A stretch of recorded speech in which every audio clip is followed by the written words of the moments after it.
What's going on, guys? MegaGig back with another video. Today we're taking a look at the monk again, and we're going to be looking at the Tempest Rush stuff. But real quick, what I want to include, because I'm probably not doing a video on it, is the changes to the Shenlong set, the Shenlong's Fist set.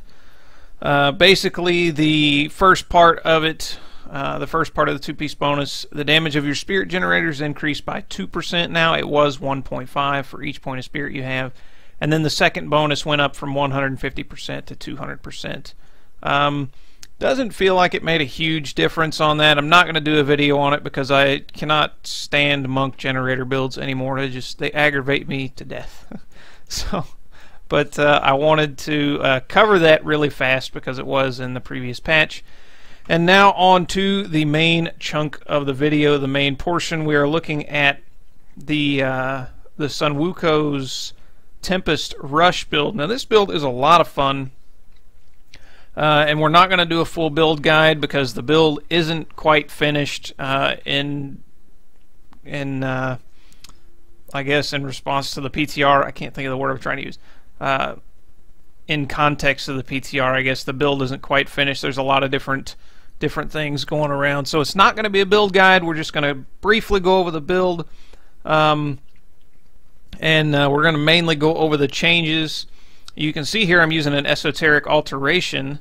It's because this build suffers, like a lot of builds, from toughness. Now they did recently buff up the 7-sided strike build of the monk, and along with other classes, you know, the barbarian and such, have gotten some toughness buffs. This build could use a toughness buff, big time, because even though the two-piece set bonus, your damage is taken is reduced by 50% while Sweeping Wind is active. Even with that and a Unity and an Esoteric, you're still so very squishy. I've opted for a lot of defensive stuff on this build that most people don't generally go for. I'm using the Guardian's Path, using Transcendence. Harmony's usually pretty in there, and then Relentless Assault I'll explain in a minute. But yeah, so I've opted to go as defensive as possible. Much like the Whirlwind build on the Barbarian, we are using a Tagic because it increases our damage more than a Bane of the Trapped. And this is a channeling build. Bane of the Trapped, 41% at 89. This is only 74, and it's 49.6% at full stacks. And then you also gain armor with this, so that has a toughness benefit to it as well. And then, of course, we're using Bane of the Stricken for the damage stacks. Bane of the Stricken is actually probably kind of negotiable. I'm not entirely sure in later Greater Rifts. Again, I'll discuss that in a minute too, if I remember all these different things I'm supposed to discuss. Let's talk about the changes real quick to this build. The two main things: balance has now been changed. The damage has been buffed all the way up anywhere between 450 to 600%. This is the highest one I could get. In theory, you could cube this and instead run Vengeful Wind as an item, but I'm not sure what you would run as a second item or a second one-handed weapon. I guess maybe you could do this with Dashing Strike to reduce your damage, but you're not really using Dashing Strike, and it doesn't really work into this build particularly well because you don't want to be dashing around. So I'm not entirely sure what you would use if you cubed this, what you would use as a companion weapon to Vengeful Wind. But anyways, that is the change to balance. And then the other change is to Caesar's Memento. And enemies take up to, or anywhere in between 600 and 800% increased damage from your Tempest Rush for 5 seconds after you hit them with a blind, freeze, or stun. So the majority of the damage of this build is coming from Tempest Rush, but not the channeling portion. You can see right here, right by my Tagic, the Tempest Rush stacks going up. Flurry has been changed, and it's actually been kind of nerfed. The initial stacks, that goes up to 100. It used to be 500. But basically, and the wording on this is kind of strange, but it says, after you stop channeling Tempest Rush, you cause an icy blast To all enemies within 15 yards, the damage of the explosion increases by 90% weapon damage as cold while channeling. It doesn't say per stack, and I think that should be added in there because I believe it's 90% per stack. But don't quote me on that. I could be wrong. I couldn't find anything on that. But even if you're channeling and you stop channeling and you get that explosion, it doesn't seem to do as much damage. It doesn't really seem like it's only a 90% damage boost when you get the full stacks. It could be. I could be wrong on that. So don't take my word on that. In fact, if you know if is it 90% per stack or is it at 100 stacks it's 90%, please let me know in the comments if you know that, because I would like to know. But basically the way this works is you are channeling Tempest Rush and you're building up those stacks, and then because of your memento you deal 739% in my case more damage to enemies that are blind, freeze, or stunned. That's why we have blinding flash here. So what you're going to do is you're going to be channeling, doing decent amount of damage, kind of channeling, and then once your stacks get up, you click your blind, and they're actually affected by this blind first, and that does affect the explosion damage from this and increases it immensely. And so especially if you're on an elite pack, and you can see we have Convention of Elements here, you want to wait, you'll have this up, and then you'll be to the cold rune, and then poof, and everything's just dead, basically. So Tempest Rush also does gain a 100% crit chance ability when it hits 3 or fewer enemies. That is basically it. And one more thing, kind of like the Wave of Light build, you do want to have Vengeful Wind somewhere in there. I actually cubed mine. And because on the 6-piece set you're dealing 600% increased damage per stack of Sweeping Wind, and you're always going to be at 10 stacks on this build. You're never going to run out unless you die, basically, because when you're not doing damage it's constantly gaining stacks because of our soul belt, and then while you're in battle and channeling you're hitting, and that's refreshing the stacks too. So you're always going to be at 10 stacks on this. So no, it doesn't make any sense to not have Vengeful Wind with the new 6-piece bonus on here. I am going to go over the skills just super fast, but we're not really going to go into an explanation on a lot of things, again, because the build isn't really finished in terms of changing. I have heard through the grapevine and kind of all over the forums that more buffs are coming, possibly more toughness buffs too, so I really hope something gets done with this build. If you guys play this build, if you're playing this build right now, let me know what you guys are doing to add in toughness, or if you're having the same issues I am. We're using Blinding Flash, Replenishing Light to keep our spirit up, Tempest Rush Flurry, Mystic Ally, Air Ally, Sweeping Wind, Inner Storm, Epiphany Desert Shroud, and Mantra of Salvation, Agility. Normally, if you would have the toughness and you have the sustain, you'd probably swap out Transcendence for Beacon of Yeetar to have some more cooldown. There's some other damage options in there as well. This is what we're running for now. Again, I said I'd come back to this. Relentless Assault. You deal 20% more damage to enemies that are blind, frozen, or stunned, and of course we are blinding them with Blinding Flash. So that is the reason behind that. And we generate Spirit, of course, on our own, and then we've got this to restore Fury, or not Fury, Spirit. And then we've got Blinding Flash also to restore Spirit.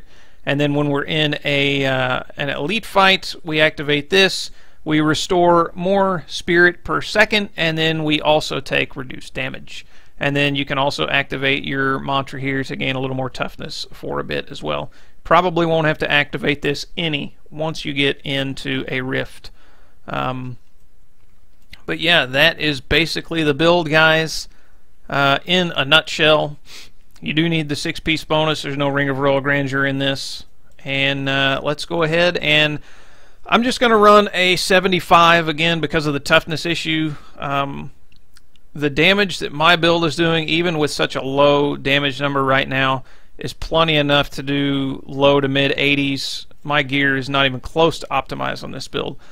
Low to mid 80s if I had the toughness, but I don't. So we're just going to do a 75 to demonstrate the changes. Go ahead and activate Sweeping Wind once, and you can be CC'd in this build, so you do want to try and avoid that, because if they knock you out of your Tempest Rush, you will lose your channeling stacks, as you can see down there. So these are super annoying.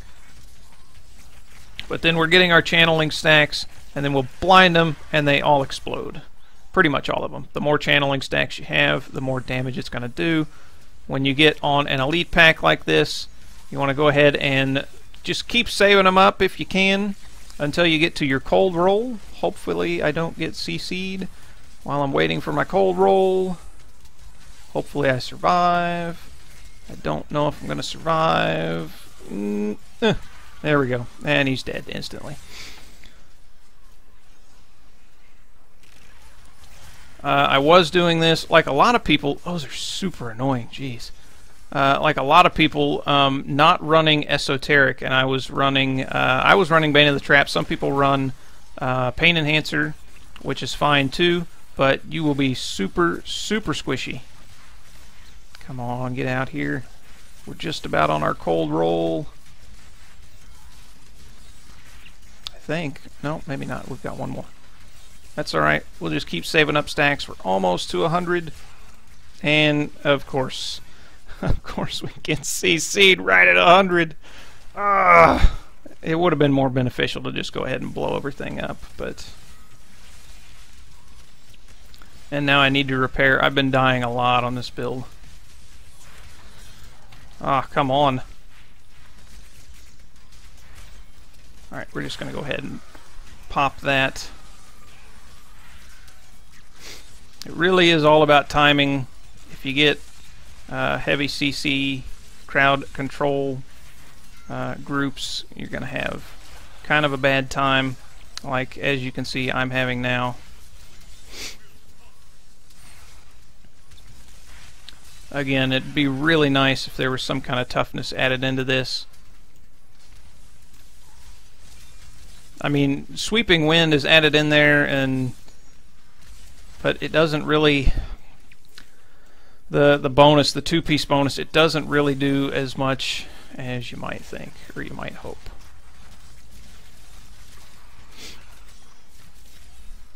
But the damage capabilities of this is pretty strong, pretty out of this world, really. It'd be nice if I had some kind of ignore pain thing I could activate that lets me get rid of crowd control or ignore crowd control effects. Not a whole lot of movement speed with this build. You could work in some more movement speed somewhere. I haven't really re-rolled my boots very much. Yeah, you can see there we were on our right roll and we had a lot of stacks and we just nuked that blue pack to nothing. Try not to stop channeling if you can until your blinding flash is up, because that's what's going to really make that Tempest Rush Flurry rune explode with a whole lot of force.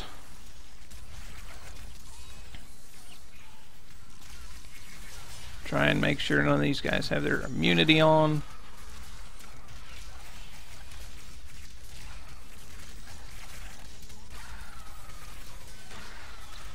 And there they go. I can see myself playing this build as a monk. I hate the generator builds just because they seem kind of glitchy. If you guys really want me to make a generator build, I will, and I'll explain why I hate them. I really like the idea behind them. They should be fun to play. But to me, just my opinion, they are not, for a couple of reasons. But yeah. I could see myself, I really love the Exploding Palm build, and I really like channeling builds, so I could see myself playing this build if it got some toughness added into it. And maybe I'm just missing something. I've looked all over. Let me know, guys. What do you guys do for toughness in this build? Oh man, those stupid angels keep knocking me out of my channeling. And I totally screwed that whole thing up.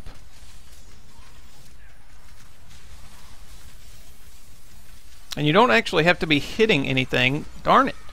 Got knocked out of it again. You don't actually have to be hitting anything to save up those stacks. It's just while you're channeling. Yeah, and that gets... we're stuck. We're stuck. We're gonna die. We're gonna die.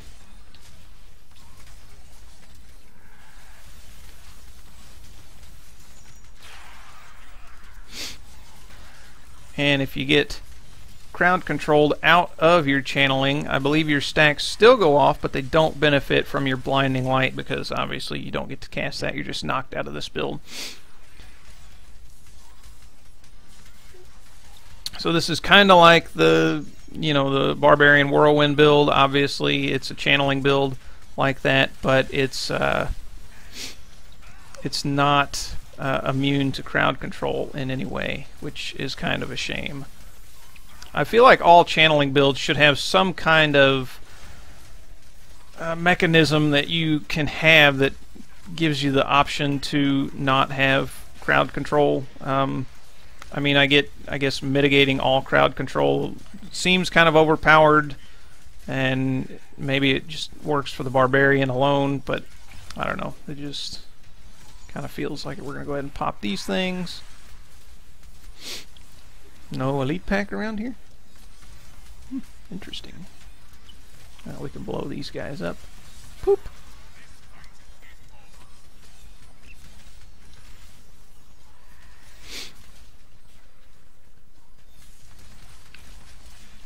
I know there's a couple other survivability skills, toughness skills that the monk has, but it's hard to get rid of what I have here now, and we're gonna blow this guy up with our cold skills. Boop. Oh, it didn't kill him. I thought for sure it would have. We were at the full stacks. We'll blow up this little group too.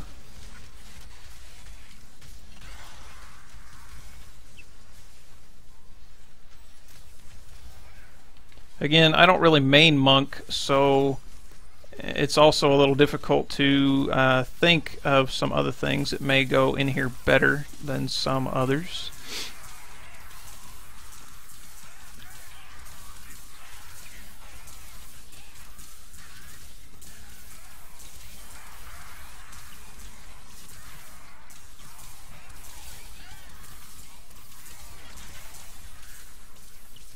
So because you gain that critical hit bonus on three targets, 3 enemies or less, critical hit damage is very important to this build.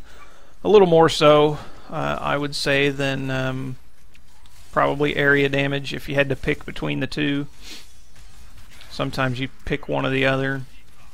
Critical hit damage is always a really good thing. I think as important as area damage is on a lot of builds and a lot of characters, I think critical hit damage is more important.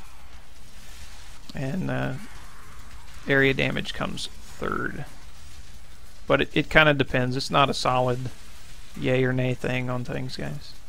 I mean, on some builds it is, but on everything. It's not like always a hard and fast rule. Come on, blinding light.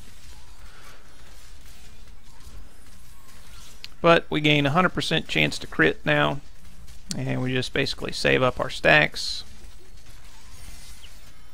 Wait for the cold rune. We'll be at about 80 stacks. Oh, we still died. I don't even know what just happened there. I don't even know. But those are the changes to the Tempest Rush build. Because Blizzard made changes to these things, I think they're wanting people to come back to the Tempest Rush build. I don't think it was very popular before. Could have been, but I don't think it was. But we really need some toughness added into this, and I'm not entirely sure where we could put it. Mantle of Channeling gives us toughness and damage. Yeah, I don't know, guys. What do you guys think? What do you think of the changes, and what would you do for toughness? Are they changes? Are they something I can do right now that I missed? Let me know in the comments, guys. If you like the video, however, leave a like and another comment, and subscribe if you want to see more. Thanks, guys, for watching. More good stuff to come. Take care.